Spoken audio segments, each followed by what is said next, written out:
An endless, abyssal void stretches out, formless and undefined, promising nothing. A breath, a divine whisper, stirs across the silent waters, a harbinger of change. The Spirit of God commands with divine authority, "Let there be light." Light erupts, a cataclysmic burst of brilliance, banishing the oppressive darkness forever.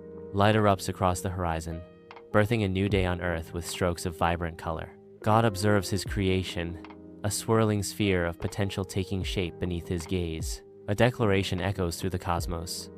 It is good. The shadows lengthen, and silence descends as evening marks the close of the first day. In the ethereal expanse of heaven, a divine hand reaches out, poised to shape the cosmos. A radiant expanse begins to unfold, shimmering with otherworldly light. The firmament takes form, a celestial division materializing between the waters above and below. Heaven emerges, a sanctuary of light, where the divine will manifest in breathtaking beauty. The waters part, revealing the nascent beauty of a world in the making. The seas churn restlessly, their waters retreating to reveal the raw, untouched contours of the emerging land. A surge of divine energy pulses through the air, creating a palpable sense of anticipation that hangs heavily over the desolate landscape. The ground trembles, a harbinger of the nascent life about to awaken from its slumber. God's voice echoes across the barren expanse.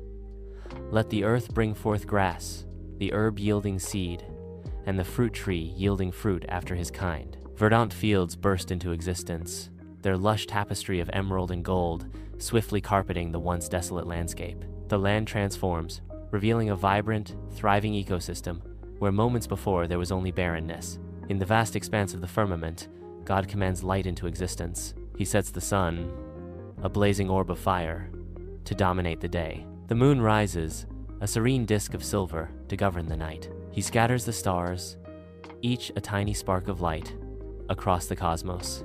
The cosmos shimmer with newfound light, a testament to divine creation.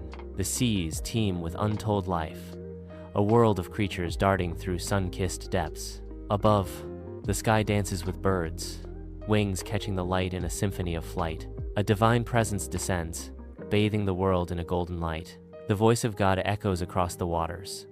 "Be fruitful and multiply." The earth bursts with life under the warm sun.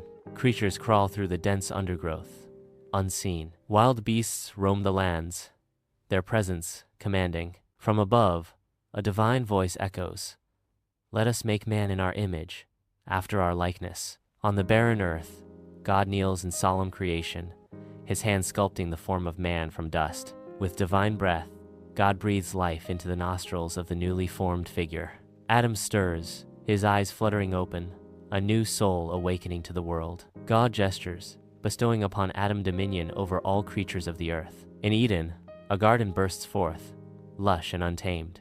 A river carves through the landscape, nurturing vibrant life. At the heart of this paradise, the tree of life stands tall, promising immortality. Beside it, the tree of the knowledge of good and evil whispers secrets. The garden teems with untold potential, a realm of innocence and choice. Eden awaits its first inhabitants, ready to embrace or forsake its gifts. Sunlight bathes the Garden of Eden, a sanctuary of life and untold potential. God, a figure of divine serenity, sets Adam gently into this untouched paradise. Adam's eyes widen in childlike wonder, taking in the splendor of his new world. In a voice echoing with authority and love, God proclaims, "Of every tree of the garden thou mayest freely eat, but a shadow of warning darkens the divine decree.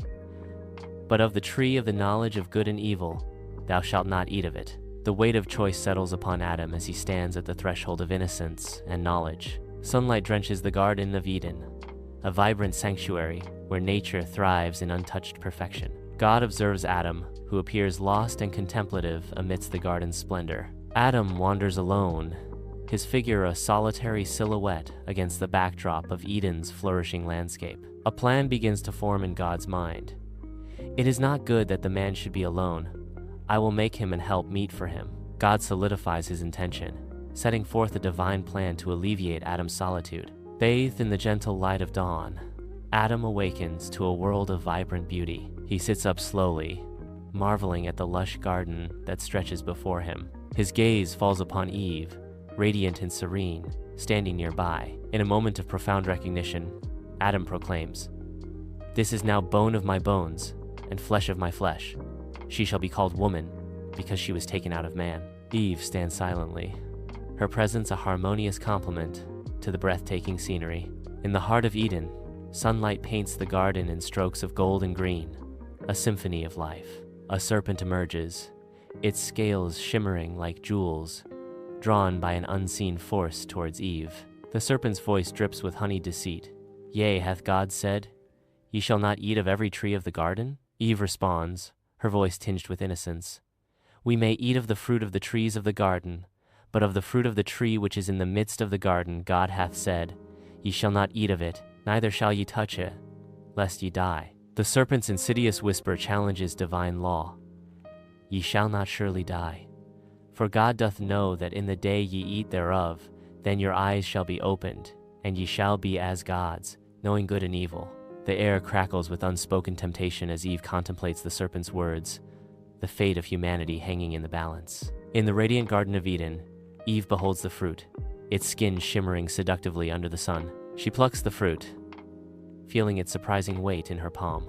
She tastes the fruit, its sweetness flooding her senses. Turning, she offers the fruit to her husband, who accepts and eats. In the tranquil Garden of Eden, Adam and Eve awaken to a world transformed, their eyes meeting with newfound understanding. A primal instinct surges as they become aware of their nakedness, initiating a swift, desperate search for concealment. With frantic, nimble fingers, they fashion crude aprons from the leaves, hoping to shield themselves from a looming presence. As the Lord God's unmistakable footsteps echo through the garden, terror seizes them, driving them into the dense foliage, their hearts pounding with dread. Under a darkened sky, God's silhouette looms over the luminous garden.